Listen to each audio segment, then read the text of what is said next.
right, hi. So welcome to this our first R project. As I mentioned in the previous video where we were looking at R interface, and also we also explored the built-in datasets in R. So if you haven't watched those videos, please check on this our YouTube channel. You'll see those videos on how to check all the built-in datasets in R and how to install R and R Studio. So you can start working with R from scratch. R is open source, and so meaning that it's free.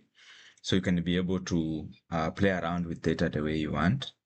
So today, this marks our first project in exploring the built-in datasets in R. So we'll be building portfolio projects from the built-in R datasets. Now, the dataset that we're going to explore today is air quality data analysis. So it's called air quality, and this is it's an excellent, actually beginner-friendly project. So this dataset was collected from New York in the year 1973, and will perform data exploration, cleaning, visualization, and also generate insights using R. The objective for this session will be at least you learn how to load the built-in datasets in R, explore dataset structure, also handle missing values, generate summary statistics, and also create some visualization, both basic and advanced visualization. And so find relationships between variables, and so at least be able to learn on how you can be able to draw insights from the data. So I'll give here a title to our data analysis here, air quality data analysis R. Okay, so first we'll start by loading the data. So we'll start by loading the data. So load dataset. So this is how we are going to load this dataset. So this is dataset we are loading. We use a method called data to load this into our memory. So quality. So when I run that, you see the environment variable is empty. And when I execute that, you see that now this has been put into the memory. And now we can be able to, of course, view first rows of our data using a head method. This is a common method that we use in Python. And so is a common method that we have seen before. All right, so when we execute that, you can see here in the console, we have the ozone, we have the solar radiation, this ozone concentration, solar radiation, wind, temperature, month, and the day. Now, once we have seen that, of course, ozone is now the ozone concentration, as I've said, solar is the solar radiation, wind is wind speed, temperature is the temperature, and month and the day. Now we want to understand the structure of this data. So the second thing, which will be number 2, is structure. So this one was to load the data. Number 2, we want to look at the structure of the dataset. So dataset structure. So we have different methods we use in R to check out the dataset structure. The first one is this STR, air quality.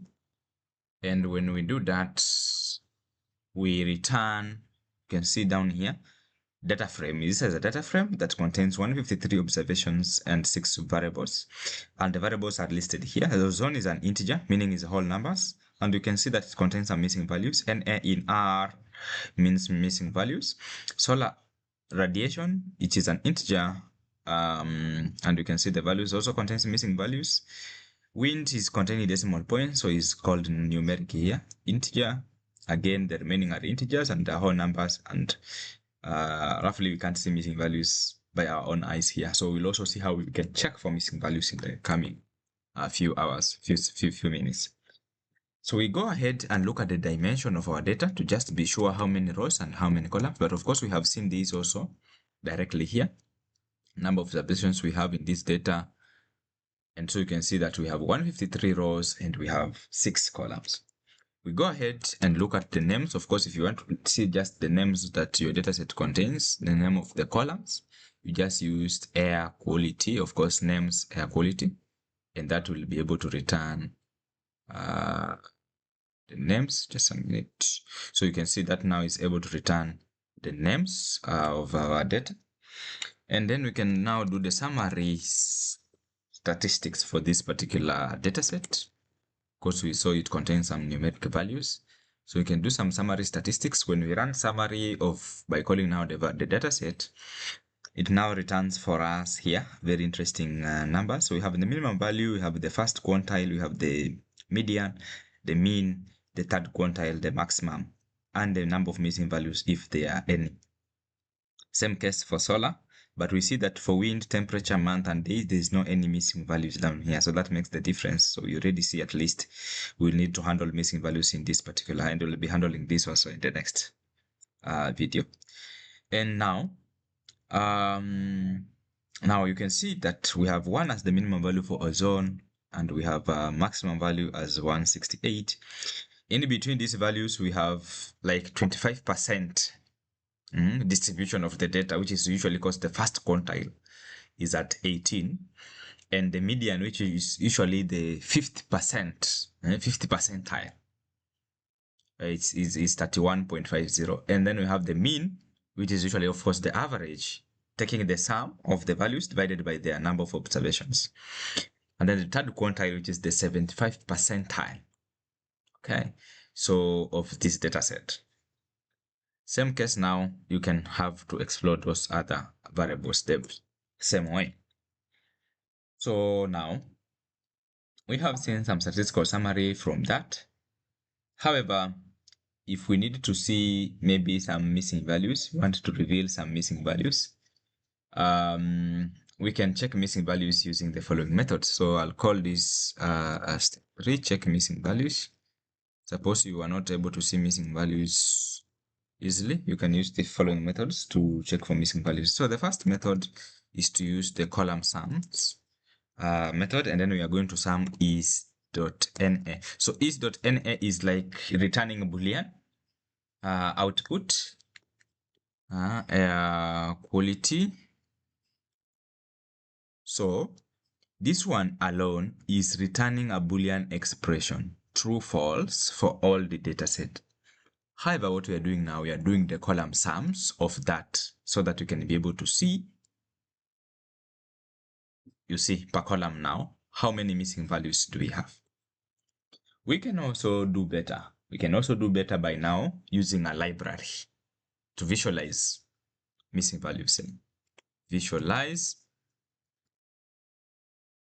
missing values using, we have a library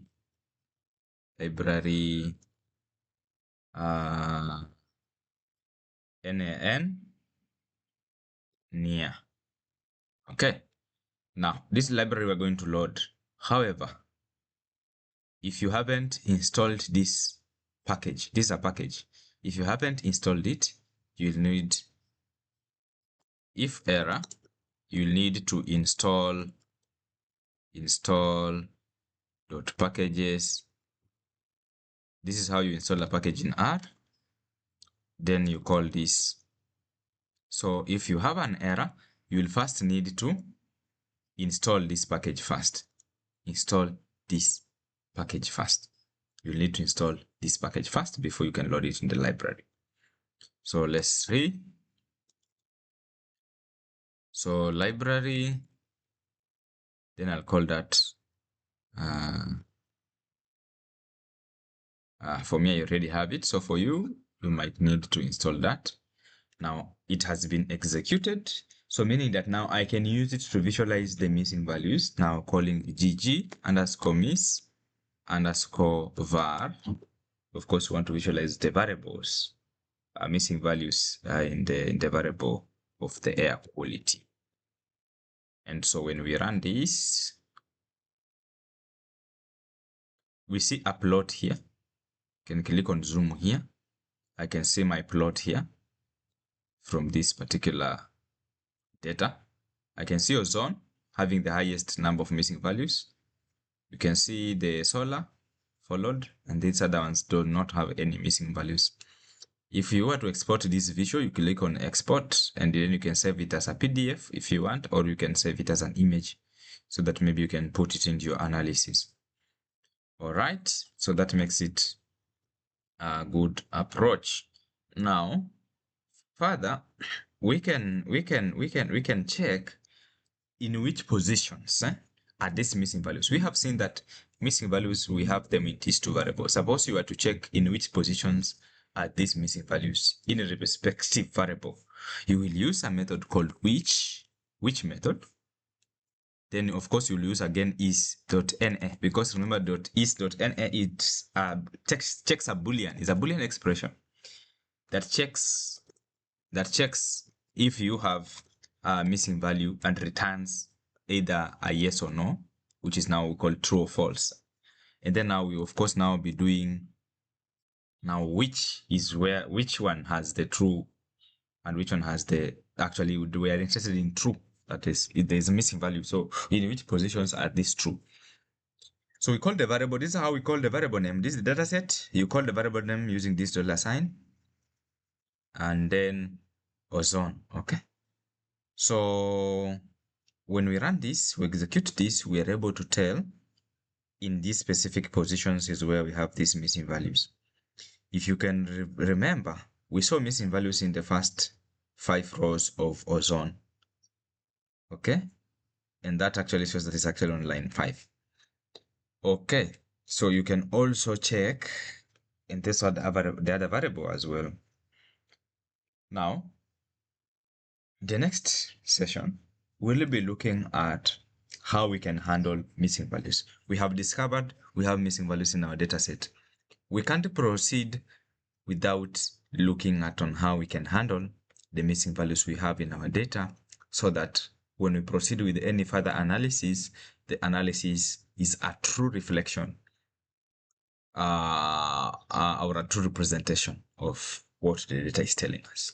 Thank you, and see you in the next part of this particular project.